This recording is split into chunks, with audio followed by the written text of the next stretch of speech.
Olá, guapos! Mais uma aula no nosso Aula de Querido e o tema de hoje é, na verdade, uma continuação da aula passada, tá? Nós começamos os possessivos na aula passada. Vamos dar um recuerdo? Bom, nós vimos que os possessivos, eles indicam posse, óbvio, né? E que a outra característica deles é o fato de o gênero e o número concordar sempre com o objeto possuído e não com a pessoa que está falando.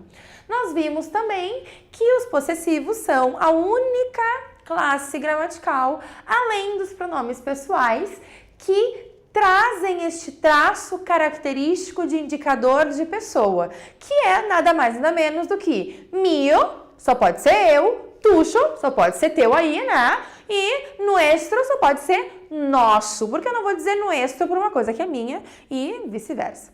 Bom, isto nos leva à tabela, tá? Nós temos os pronomes sujeitos, que são estritamente relacionados com as formas dos possessivos, e aí nós temos formas masculinas, formas femininas e, este espaço não está aqui à toa, o tema da aula de hoje, que são as formas possessivas apocopadas, tá? E aí entendam por apócope tudo o que acontece com o vocábulo, que é a perda da vogal final ou a perda da sílaba final.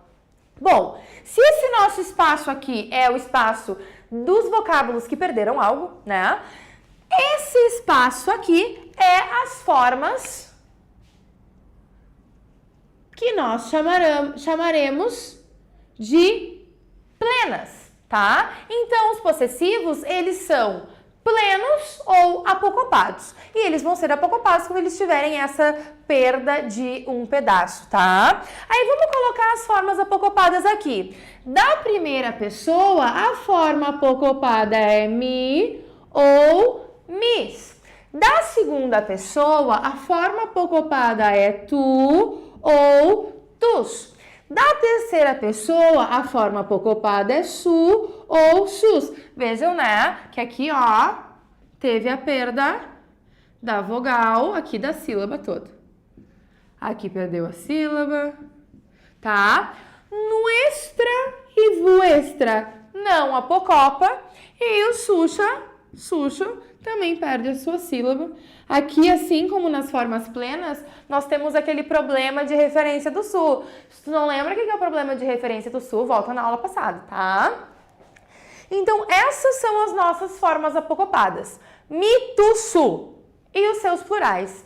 O sentido delas não muda, tá? Esse mi, ele serve para, né, ser entendido como o meu e como minha. Esse tu serve para ser entendido como teu e como tua. Esse su, seu e sua, assim como esse aqui de baixo.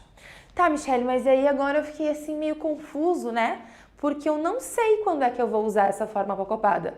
Ahá! Nós vamos para o outro lado do quadro, que eu deixei aqui o espaço para não adiantar a matéria, mas que agora nós já podemos completar com apocopadas versus plenas, que são as diferenças entre essas duas formas dos possessivos, tá? A primeira grande diferença, que na verdade é o que é determinante, vem do contexto sintático, tá? Da organização sintática, da colocação sintática dessas formas. Eu sempre vou ter uma apócope, sempre, não se esqueçam, sempre. Quando essa forma possessiva estiver antes, imediatamente antes, ou intercalada por um adjetivo, de um substantivo. Por exemplo, mi casa es. Tá, vou botar a frase que todo mundo conhece, né? Mi casa es su casa. Aqui nós temos a forma possessiva, certo? Que sofreu apócope porque está ao lado do substantivo. Tá, Michelle, mas e se eu quisesse dizer que a minha bonita casa, ele também ia sofrer apócope? Ia Se a gente puxa uma flecha aqui, ó, mi, bonita, casa. Certo? Por quê? Porque esse possessivo, ainda que intercalado, né, que tendo essa interferência sintática ali da organização de um adjetivo, mesmo assim ele continua se referindo à casa. E aí está anteriormente, está antes dessa casa, desse substantivo. Por isso ele continua sofrendo apócope, mesmo que entre ele e o substantivo exista um intruso, um adjetivo intruso, mantém-se apócope, tá? Então, sempre que tiver antes do substantivo, sofre apócope. E aí nós vamos para as formas plenas. As formas plenas são aquelas que vêm depois, tá? Que não estão imediatamente antes do substantivo. Se eu invertesse esta frase, seria La bonita casa es mía. Como? Faltou casa aqui. La bonita casa, tá? La bonita casa es mía. Aqui, a minha forma possessiva, ela está depois do substantivo, né, ao qual ela se refere, e por isso ela não sofre apócope, certo? Então, essa é a primeira regra e a mais importante. Antes do substantivo ao qual se refere, sofre apócope, ainda que tenha um intruso no meio, um intruso adjetivo. Depois do substantivo ao qual se refere, não sofre apócope. Entra como as nossas formas plenas, certo? Bom, a segunda diferença é que as formas apocopadas, elas são sempre adjetivos. Lembrem, né, lá da nossa primeira aula, quando nós estudamos as classes gramaticais, que o conceito de pronome adjetivo em espanhol é diferente do português. Que é por isso, e aí eu chego, por que até agora eu não disse pronome possessivo, né? Eu disse as formas possessivas. Por quê? Porque o possessivo, ele não é sempre pronome. Ai, Michele, fiquei confusa. Bom, se tu ficou confuso, tu volta lá na aula 1 e olha as classes gramaticais, tá? Tem que lembrar que o adjetivo no espanhol, ele é sempre aquela palavra que acompanha um substantivo. Na frase de cima, onde eu digo mi casa es su casa, esse mi, ou em mi bonita casa, esse mi está caracterizando o substantivo, né? Porque a minha casa, mas poderia ser a tua casa, poderia ser a nossa casa, poderia ser a casa dele. Então, é uma forma de caracterização. Essas formas apocopadas, e agora sim eu posso dizer, esses adjetivos possessivos, eles vão ser sempre adjetivos porque eles vão estar sempre imediatamente antes do substantivo, acompanhando esse substantivo e caracterizando esse substantivo, tá? As formas plenas, elas podem ser pronomes, mas elas também podem ser adjetivos. Deixa eu pegar o apagador. E aí nós vamos ter que puxar uma flecha aqui para vocês olharem quando essas formas são adjetivas, tá? Então, vamos esmiuçar o item 2. Então, 2A, com artigos indefinidos, certo? Quando eu digo, por exemplo, um amigo mío.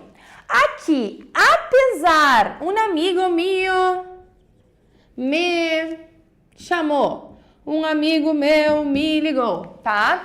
Aqui eu tenho a combinação de artigo indefinido, tá? E tenho aqui mais à frente o meu pronome possessivo, que aqui, na verdade, não é pronome, ele é um adjetivo, tá? Então, esse é o primeiro caso onde essas formas são adjetivas, essas formas plenas são adjetivas.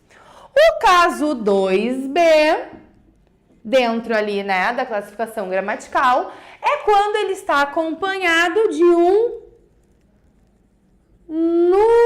numeral. amigos, certo? Como, por exemplo, na frase: tres amigos nuestros se fueron de viaje.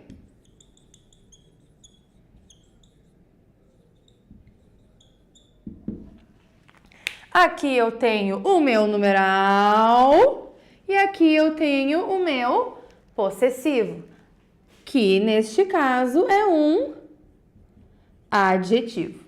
O nosso caso 3C é quando ele está acompanhado de um indefinido, com exceção do todo. Tá? Então, todos os indefinidos menos o todo. Por exemplo, ninguno de los míos. Pensando que através do contexto a gente poderia recuperar familiares. Ninguno de los míos ha chegado.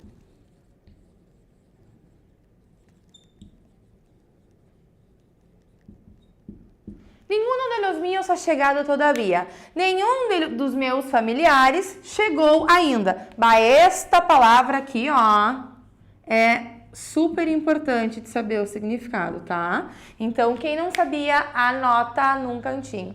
Bom, aqui eu tenho o meu indefinido e o meu adjetivo.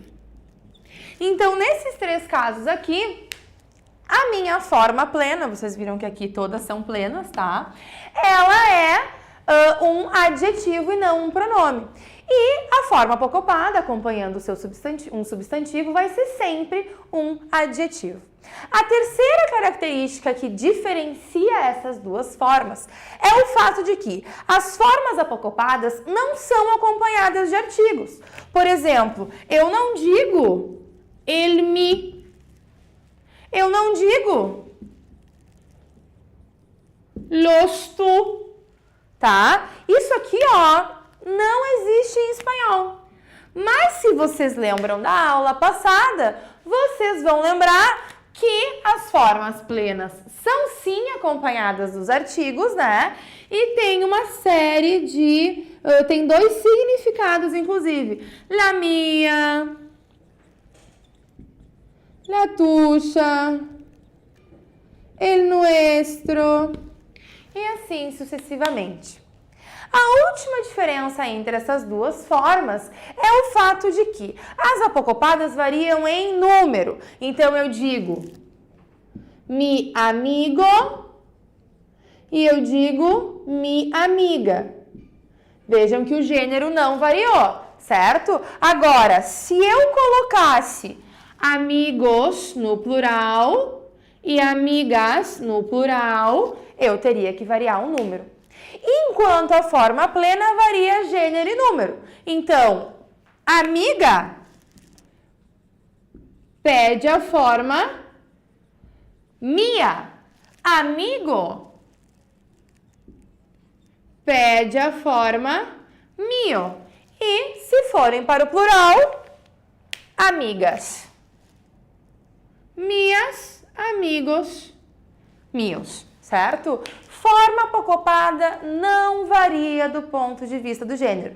Por isso que ela serve para dizer meus amigos ou minhas amigas. Do ponto de vista semântico, ela assume essas duas traduções para o português, certo? Ficou com alguma dúvida? Curte, comenta, diz o que achou, assina o nosso canal, pede abraço, fica sempre no aula D.